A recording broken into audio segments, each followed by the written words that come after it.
Olá, meus queridos alunos do nono ano e da Educação de Jovens e Adultos.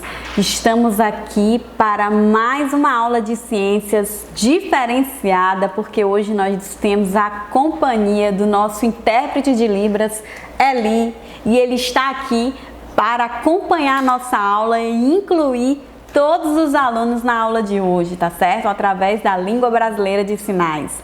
Estamos aqui para ver mais um conteúdo lindo e maravilhoso das ciências e hoje eu trouxe para vocês um tema bem interessante: a evolução dos seres vivos. Bom, iniciando aqui, eu gosto sempre de questionar, tá? Este capítulo ele está no capítulo 11, esse conteúdo, e eu gosto de perguntar sempre para vocês instigarem aí o conhecimento prévio de vocês. Vocês saberiam me dizer por que que os seres vivos evoluem? Hein? Por que que quando a gente abriu aqui o capítulo, a gente tem a foto aqui de um macaco? Né? Quando a gente conhece, gente, as características dos seres vivos, a gente consegue compreender muito melhor a sua história evolutiva, tá certo? Por exemplo, os chimpanzés aí, ó, como tá na foto, ele é uma das espécies mais próximas evolutivamente dos seres humanos.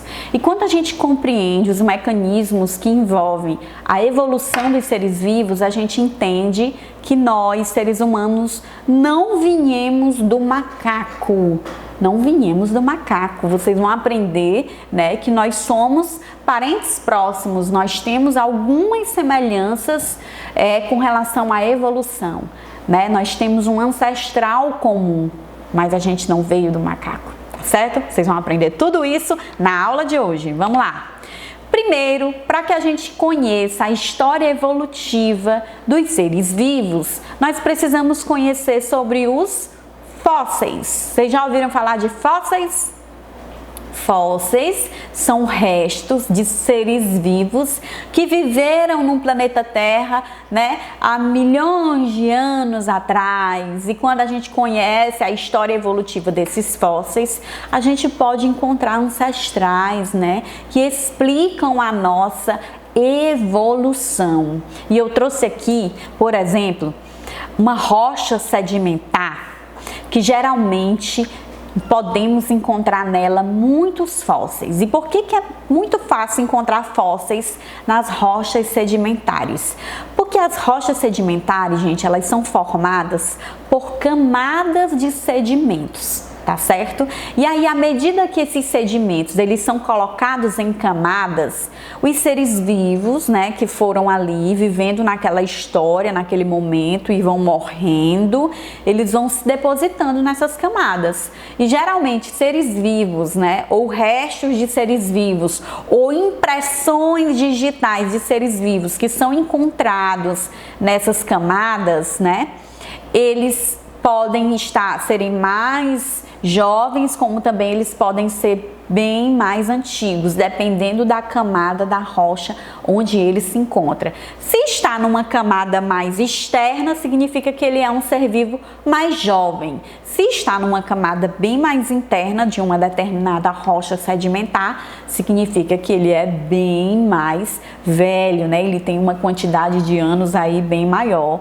E aí os arqueólogos sabem identificar direitinho, tá certo, pessoal? Então, eu trouxe aqui um fóssil de um Archaeopteryx, né? Olha que nome legal. Será que ele vai conseguir traduzir esse nome? Archaeopteryx, tá? O Archaeopteryx, gente, ele é um fóssil bem antigo, né?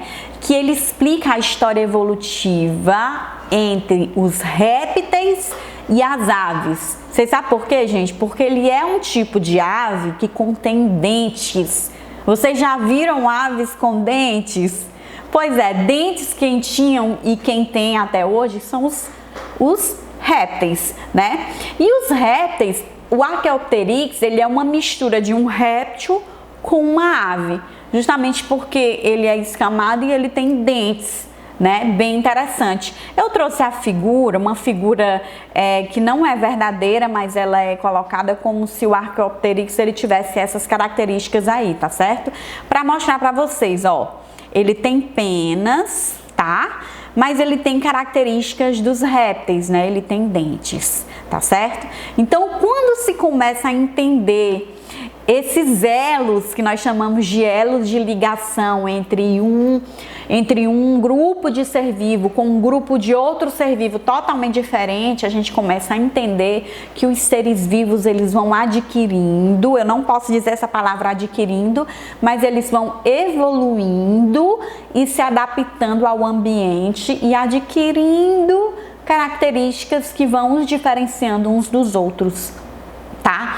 Com a evolução das espécies, vocês vão entender um pouquinho sobre essa questão da evolução, tá certo? E quem vai explicar isso pra gente, né, é o famoso Charles Darwin. Só que antes de Charles Darwin, né, Aristóteles, ele já tentava explicar como é que esses seres vivos evoluíam, como é que esses seres vivos adquiriam essas características, né? E um dos mais conhecidos foi o próprio Lamarck. Vocês já ouviram falar do Lamarck? Bom, gente, o Lamarck, ele era, né, um pesquisador da época, né, filósofo e tudo, e ele tentava entender ali, né, como é que os seres vivos evoluem, e uma das coisas importantes que ele descobriu e que ele afirmou nos seus escritos é que os seres vivos evoluíam, né? Então o Lamarck, ele não é de total errado, não é porque ele esteja... o Lamarck não sabia de nada, ele formulou uma teoria totalmente errada, né? Não é isso. Ele estava dentro do contexto dele da época. E o que ele afirmou e que até hoje nós sabemos é que os seres vivos realmente evoluem. Só que ele explicou um mecanismo que é errôneo, né? Que nós chamamos de lei do uso e desuso. Por exemplo, para explicar que uma girafa ficou com um pescoço grande, ele quis dizer que aquele órgão, né, aquela parte do corpo, ela foi muito utilizada por muitos anos pelas girafas, e aí com o passar do tempo ela foi esticando o pescoço e ficando com o pescoço longo, né? E essa explicação nós chamamos de lei de uso e desuso, né, do Lamarck. Olha aqui ele, tá? Era errônea, mas nos escritos dele, só o fato dele afirmar que os seres vivos evoluíam, isso já era um grande avanço para a ciência. Então ele contribuiu, tá certo? Mas aí, quando Lamarck faleceu, no ano, né, que o Lamarck faleceu, Charles Darwin nasceu, né? E Charles Darwin era um jovem muito, mas muito curioso, tá? Isso era uma característica importante para ele, né? Eu li a biografia dele e ele era curioso, mas ele não era o melhor aluno da sala, o aluno que tirava 10, não. Ele era o aluno mais curioso da sala, né? E isso fez com que ele se transformasse no famoso Charles Darwin, que aos 22 anos ele aceitou um convite inusitado, que foi uma viagem no navio Beagle, tá, gente? E essa viagem, ela mudou os rumos da ciência. Se não fosse essa viagem, Charles Darwin não teria descoberto, né, os processos e os mecanismos que envolvem a evolução dos seres vivos. E aí eu trouxe um mapa para mostrar para vocês o percurso do Charles Darwin. Ó, ele saiu aqui da Europa, né? Ele deu uma volta aqui, né? O canal aqui do Suez, passou aqui pela Austrália e foi. Pá, chegou bem aqui na Ilha de Galápagos. E na Ilha de Galápagos, gente, ele mostrou, ele conseguiu coletar inúmeras espécies diferenciadas que moravam nessa ilha, que era uma ilha considerada isolada, né? E aí ele conseguiu entender que ali na ilha existiam espécies de animais que só viviam ali, adaptadas ao ambiente que estava ali, né? Ao tipo de alimento também que estava ali, certo? E aí, ó, ele andou por aqui e ele veio aqui no Brasil, né? Ele veio até aqui no Brasil, né? E conseguiu também coletar algumas espécies aqui no nosso litoral, tá certo? Então, quando ele fez a viagem, depois, logo na chegada, né? Ele escreveu o livro A Evolução das Espécies, né? A viagem no veleiro Beagle mudou a história da ciência, tá certo? E o que foi que ele descobriu? O que que ele explica? Bom, gente, ele explica que os seres vivos, eles evoluem através de um processo que nós chamamos de seleção natural, tá? Dentro desse processo, logo depois, os geneticistas, né, começaram a estudar e descobriram, né, a biologia molecular e viram que existem os processos que nós chamamos de mutação. Quando vocês estiverem lá no ensino médio, vocês vão conhecer a genética detalhadamente, como é que ocorre esse processo de mutação, tá bom? Mas hoje vocês vão conhecer um mecanismo muito simples e básico, que é a seleção natural e o surgimento de novas espécies, tá? Vamos pensar primeiro na seleção artificial, porque foi com esse conhecimento de seleção artificial que o Charles Darwin, né, bolou esse termo seleção natural. Vocês já fizeram cruzamento de plantas aí na casa de vocês? Hein? Já colocaram uma plantinha ali próxima da outra, tentando fazer um enxerto para dar uma flor com uma cor diferente? Já viram o pai fazendo isso, a mãe, a avó, a tia? Bom, isso nós chamamos de seleção artificial. E também até mesmo na agronomia, né, o povo que cuida de gado, né, e que cruza entre uma vaca e um touro com características de raças, né, bem, como é que eu posso dizer, atrativa para o mercado. Eles também fazem a seleção artificial, né, que é o cruzamento, né, entre as vacas e o touro para poder produzir, por exemplo, uma espécie de vaca leiteira que produza muito leite. Pois é, isso aí nós chamamos de seleção artificial.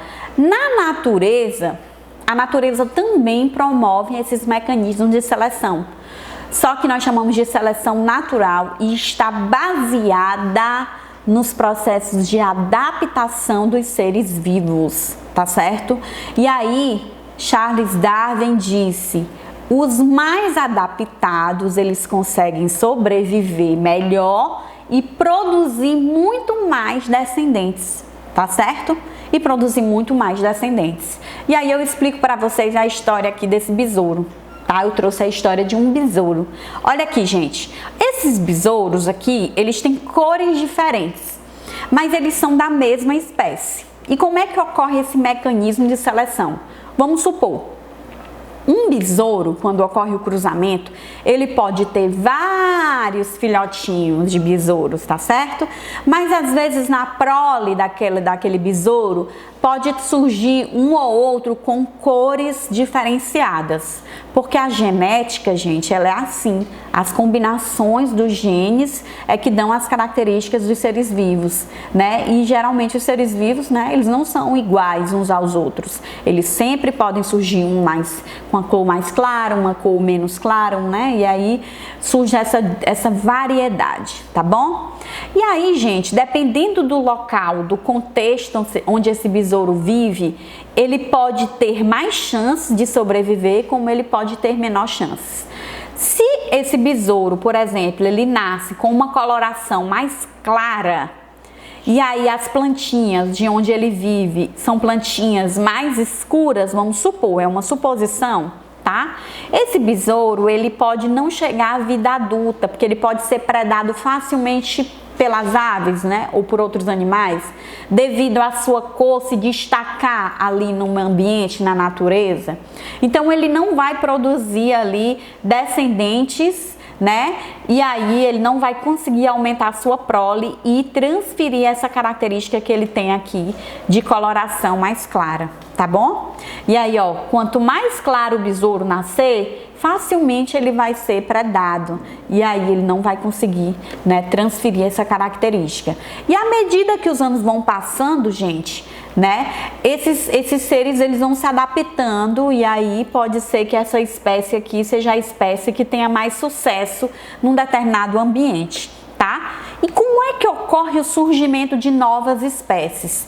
Geralmente, gente, o Darwin ele explicou para o surgimento de novas espécies o processo que nós chamamos de isolamento geográfico. É um dos efeitos, né? Um dos processos que podem fazer com que tenha surgido novas espécies no nosso planeta. Por exemplo, o besourinho mais claro, né? Ele pode lidar mais nesse continente aqui, onde tem plantinhas mais compatíveis com a cor dele, tá? E aí, nesse continente, se houve uma separação para uma ilha, por exemplo, houve o isolamento geográfico. E aí nessa ilha já tinha uma vegetação mais escura, onde os besouros da coloração mais escura, eles conseguiram se reproduzir melhor e produzir descendentes férteis. E aí, entre o continente, que tinham besouros claros, e a ilha, que tinha besouros escuros, houve um isolamento geográfico. Esse isolamento geográfico pode ocorrer de forma que esses besourinhos claros aqui, eles vão produzindo seus descendentes e os besourinhos escuros também vão produzindo seus descendentes, de forma que quando um dia, quem sabe, eles se reúnam novamente, eles se unem, eles já não conseguem mais produzir, né, um descendente fértil, porque eles já adquiriram, né, já foram sofrendo mutações de tal forma que houve a especiação ou a separação dessas espécies aqui, elas não conseguem mais produzir descendentes férteis se elas forem novamente unidas. Então, um dia foram da mesma espécie e devido ao isolamento geográfico e ao modo de vida totalmente diferente, fazendo com que ocorra mutações nos seus genes, houve a produção de uma nova espécie, tá certo? Que a gente chama ali de especiação, tá? Então, o isolamento geográfico é um dos efeitos que pode fazer o surgimento de novas espécies. E é dessa forma que os seres vivos evoluem, tá certo? É dessa forma, a partir de mutações genéticas, né, que decorrem muitos anos até que esses seres vivos não consigam mais produzir descendentes férteis, tá certo? Porque para ser da mesma espécie, o ser vivo precisa produzir descendentes férteis, né, no seu cruzamento, tá certo? Então, gente, para isso, nós temos vários mecanismos dentro da evolução para explicar o processo de produção de novas espécies. E entre eles, nós temos as árvores filogenéticas. Pois é, gente, as árvores filogenéticas, elas disponibilizam, gente, uma linha do tempo da vida na Terra e ela vai mostrando alguns acontecimentos que explicam a evolução dos seres vivos, tá certo? Por exemplo, né, há 2.200 milhões de anos atrás, né, ou há 2,2 bilhões de anos atrás, ocorreu o surgimento das primeiras células, né? Certo? Das primeiras células que nós chamamos os eucariotos mais antigos, né? Há 500 milhões de anos atrás surgiam as plantas e depois os vertebrados. Por que eles supõem que as plantas vieram primeiro? Porque as plantas servem de alimento, né? É a base da alimentação, se não fosse ela, nenhum outro ser vivo ia conseguir sobreviver, tá certo? E aí depois houve a colonização da Terra por animais, apareceram insetos, anfíbios, répteis, mamíferos e dinossauros, né? A gente sabe que teve dinossauro no nosso planeta justamente por causa dos fósseis, né? Que são numerosos em todas as regiões do planeta, tá bom? E existe aqui as plantas com flores, né? As primeiras aves. Existe um momento aqui no nosso planeta Terra que houve a extinção dos dinossauros e o surgimento dos primeiros hominídeos, ok? Interessante? Gostaram? Pois é, gente. Além das árvores filogenéticas, nós temos também os tipos delas. Existem as árvores filogenéticas horizontais e as árvores filogenéticas verticais, tá certo? As horizontais, ela é representada sempre por um ancestral comum, tá bom? Tá certo? E horizontal significa que ela é deitada, então o ano, né, o tempo mais antigo, ele começa bem aqui, onde eu estou apontando com o laser, e ele vai nessa direção aqui, ó, certo? Nessa direção, tá certo? Então, bem aqui está o tempo mais antigo, tá? E o tempo vai passando à medida que a gente vai passando aqui o laser aqui para a direita, tá bom? Há milhões de anos atrás, a gente representa, por exemplo, aqui o surgimento do orangotango. O orangotango, o gorila, o chimpanzé e o ser humano, todos têm um mesmo ancestral comum, tá? Tá certo? Só que quando eles foram se ramificar aqui na árvore filogenética, o orangotango, ele ficou em um clado separado, e o gorila, o chimpanzé e o humano, eles têm um único ancestral bem aqui, que se ramificou entre o gorila separadamente e o chimpanzé e o humano com um único ancestral bem aqui, pessoal, onde eu estou passando o laser. E assim as árvores filogenéticas, elas vão explicando, né, os ancestrais comuns na evolução dos seres vivos, pessoal. Na nossa próxima aula, nós vamos ver um pouquinho sobre a árvore filogenética vertical e também vamos ver, pessoal, as semelhanças genéticas entre o humano, o chimpanzé, o gorila e o babuíno, pessoal. Não percam, até a nossa próxima aula. Até mais!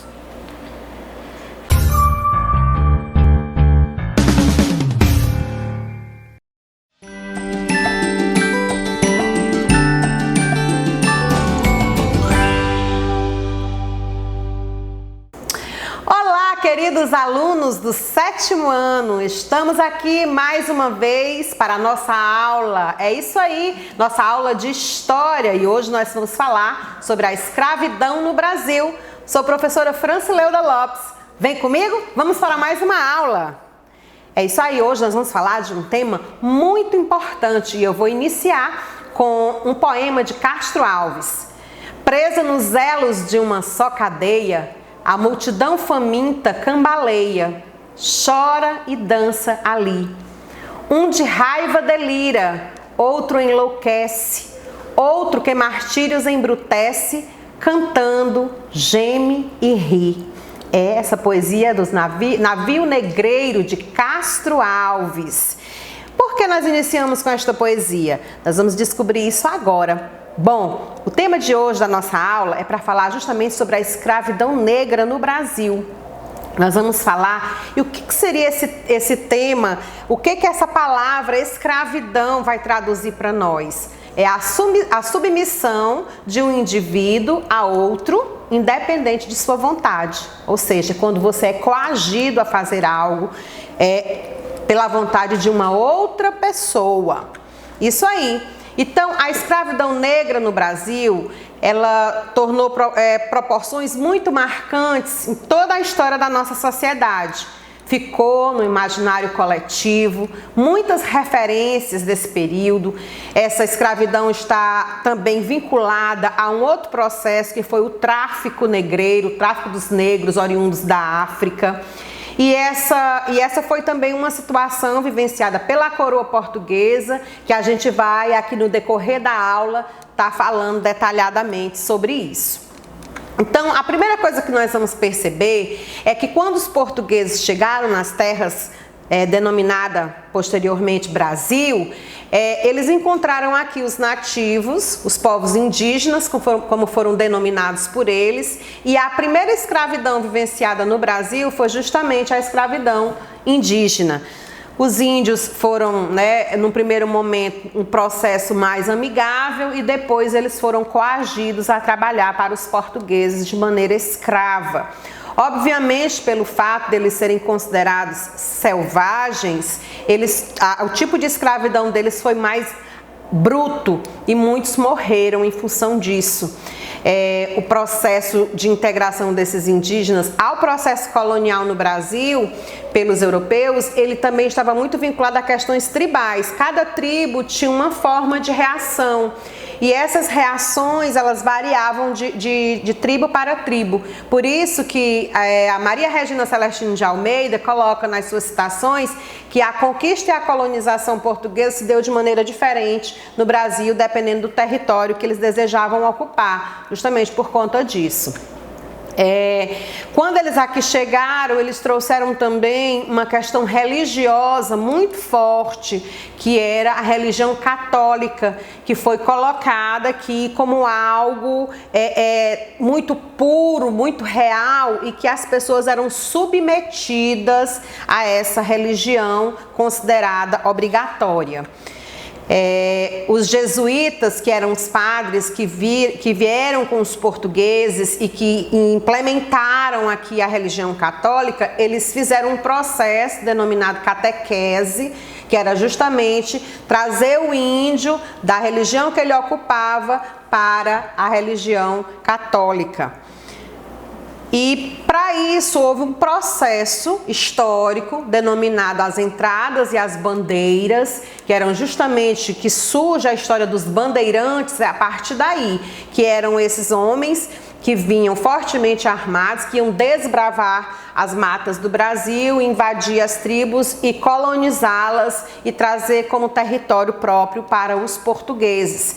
Para isso, as tribos que não se submetiam aos caprichos dos portugueses, elas eram aniquiladas. E o nome dessas guerras que eram travadas entre os colonizadores e os indígenas eram chamadas guerras justas.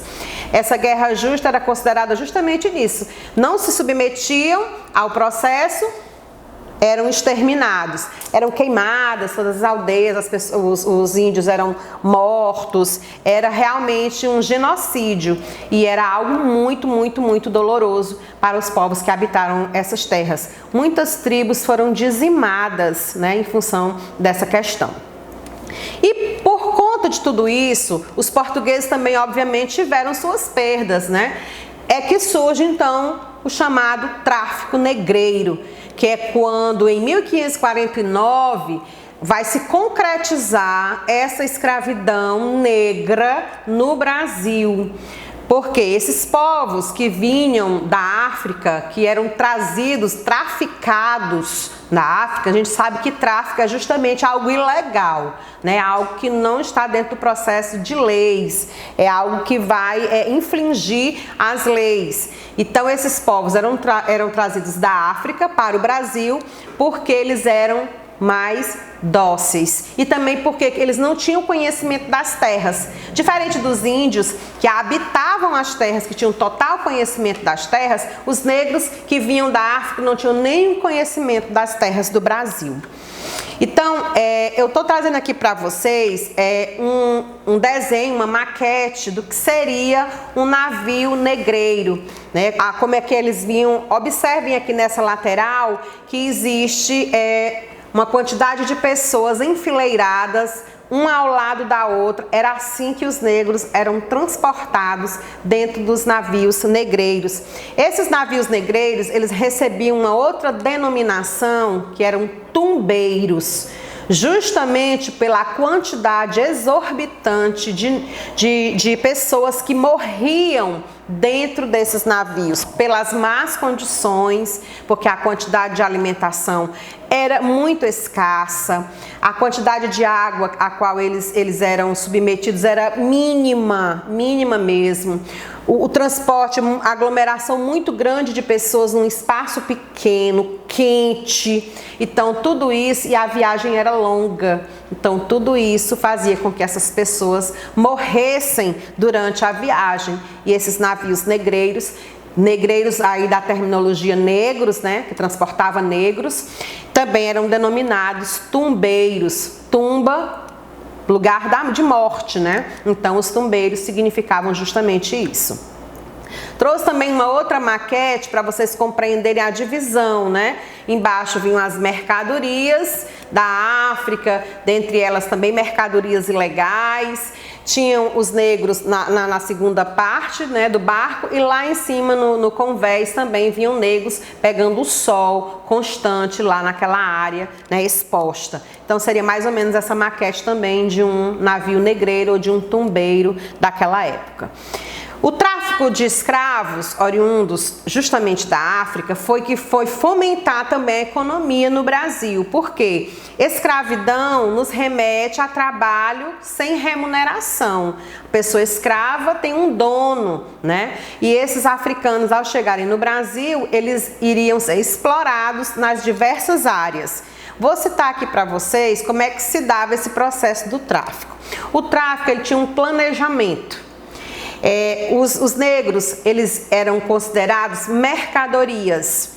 E essas mercadorias eram mercadorias valiosas. Eles não podiam perder também essa carga, né, de negros que vinham, onde cada pessoa significava uma peça de valor. Não eram vistos como pessoas, como gente, eram vistos como peças, né? E essas peças tinham um valor econômico muito grande. Então, eles também tinham a necessidade de trazer um grande número, né, desses negros para o Brasil.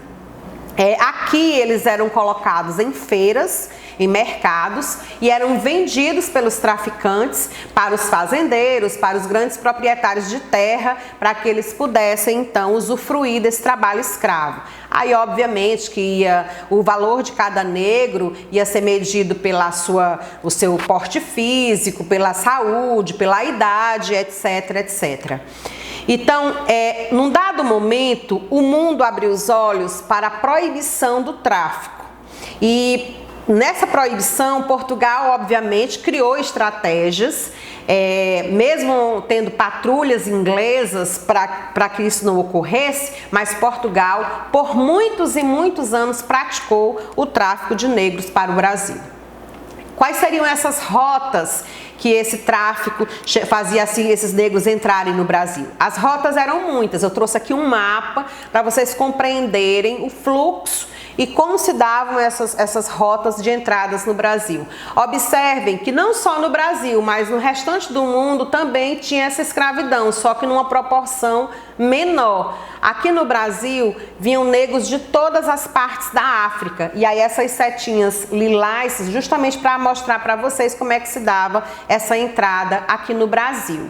Eu trouxe também esse outro mapa para exemplificar em porcentagens o que seriam essas entradas no Brasil.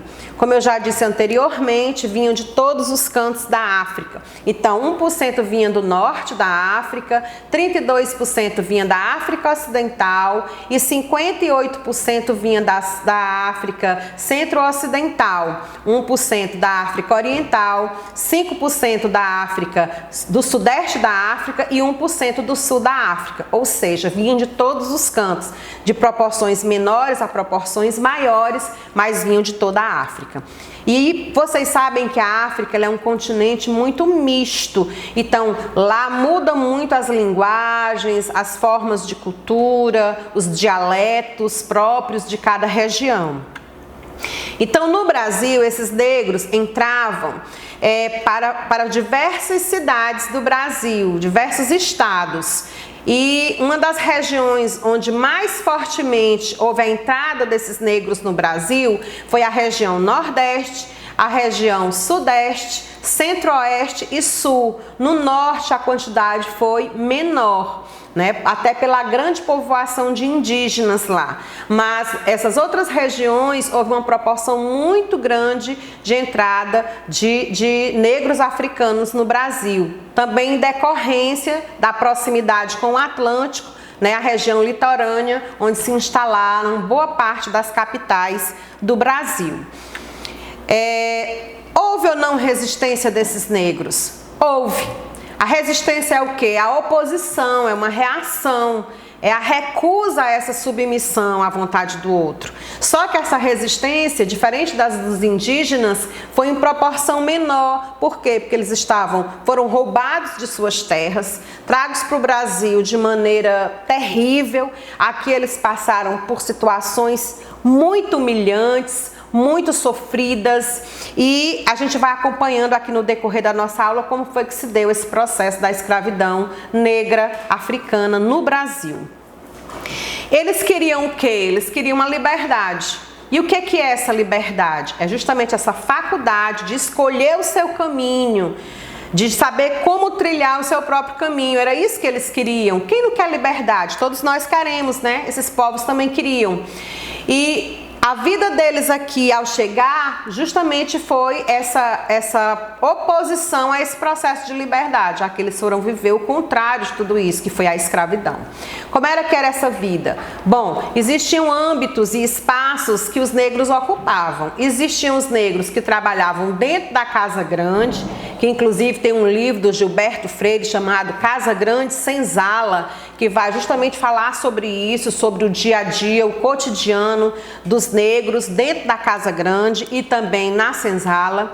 E aqui eu trouxe uma imagem figurativa, o Debré, que foi um artista que muito nas suas obras caracterizou muito a vida dos negros no Brasil. E aqui essa imagem justamente do Debré para você, ele aqui relatando aqui os negrinhos aí embaixo da mesa, comendo os restos que caem da mesa do seu senhor, o amo ali servindo, abanando. Então era mais ou menos assim que se dava esse processo.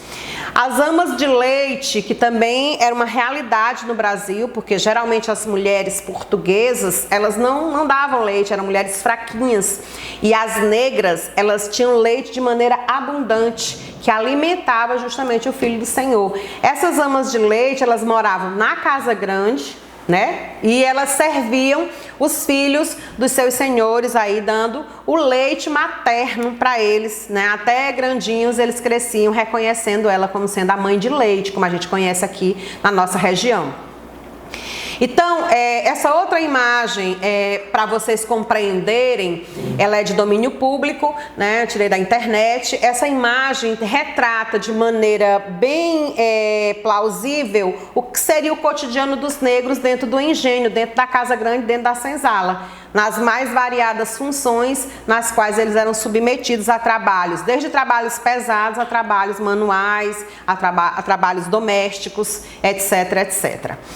Então, dentro dessa expectativa em que os aristocratas estavam no topo da pirâmide econômica do Brasil, os homens livres ocupavam aquela parte mediana e os escravos eram a base de sustentação da sociedade açucareira no Brasil, a expectativa de vida dos negros era apenas de 10 anos. Então, o negro, o máximo que ele vivia era 10 anos, devido à carga de trabalho ser muito pesada, a alimentação ser precária e os tratamentos aos quais eram submetidos, desde o sofrimento, desde os castigos, o local onde eles dormiam, que a senzala era imprópria para o uso de seres humanos. Então, as principais formas de castigos às quais os negros eram submetidos eu trouxe aqui algumas, né? O pelourinho, quem visitar a Bahia, por exemplo, vai encontrar uma praça, a Praça do Pelourinho, que retrata muito bem. Mas se você for também aqui em Parnaíba, no centro histórico do Porto das Barcas, você também vai se deparar com um pelourinho. O pelourinho era esse tronco onde o negro era amarrado e era chicoteado em praça pública. E ele tinha justamente a função de amedrontar os outros negros para que eles não se rebelassem. As chibatadas eram pedaços de madeira, com chicotes, eram também uma outra forma de açoite a qual os negros eram submetidos. Eu trouxe também essa imagem do Debré para mostrar para vocês, os negros eram amarrados, pés e mãos, e eles eram chicoteados, muitos até a morte.